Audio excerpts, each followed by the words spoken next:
ایک مرتبہ ہمارے آقا صلی اللہ علیہ وسلم مدینے کی گلی سے گزر رہے. کون؟ ہمارے آقا. ساتھ میں کہہ دو محمد الرسول اللہ. مدینے کی گلی سے گزر رہے. آپ کا ہاتھ حضرت ابو ہریرہ کے ہاتھ میں، کہو سبحان اللہ. اور مدینے کی گلی سے گزر رہے. آپ نے ایک آدمی کو دیکھا، ایک صحابی کو دیکھا، اے دبلے پتلے. ایک صحابی کو دیکھا. ہمارے نبی نے کہا تیرا یہ حال، تو دبلا پتلا اور تیرا گھر ور. تو کہا اللہ کے رسول مال بھی برباد، جان بھی برباد. کیا کہا؟ مال بھی برباد جان. تو ہمارے نبی نے کہا فکر مت کر، یہ دعا پڑھ. ہمارے نبی نے ایک دعا دی، کہا یہ پڑھ. چلو ہو گیا. انہوں نے پڑھنا شروع کیا. 2-3 مہینے کے بعد ہمارے نبی پھر جا رہے، حضرت ابو ہریرہ کو لے کے جا رہے. اسی گلی سے جا رہے تو دیکھا تو وہ تو شان ٹھاٹ باٹ کے ساتھ گھوڑے پر بیٹھا ہوا، اور ماشاءاللہ اس کا گھر بھی عالی شان. تو ہمارے نبی نے کہا تو وہی ہے نا؟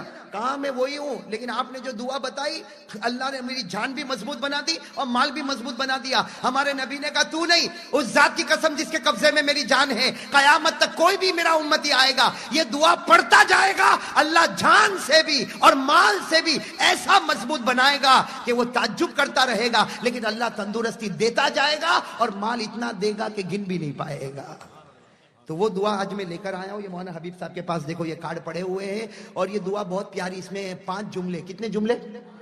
پہلا جملہ کیا ہے؟ توکلت علی الحی الذی لا یموت الحمدللہ الذی لم یتخذ ولدا ولم یکن له شریک فی الملک ولم یکن له ولی من الذل وکبرہ تکبیرا.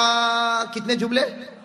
5. تو یہ جس کو بھی ملے میں قسم کھا کر کہتے کہ جب نبی قسم کھائے تو میرے کو کیا ہے بھائی قسم. میں بھی قسم کھا کر کہتا ہوں پڑھو، اور میں خود بھی پڑھتا. صبح 3 مرتبہ، دوپہر میں 3 مرتبہ، رات کو 3 مرتبہ. یاد ہو جائے پڑھتے جاؤ. تم پڑھتے جاؤ گے خدا جان میں اور مال میں الحمدللہ مضبوط بناتا جائے گا انشاءاللہ.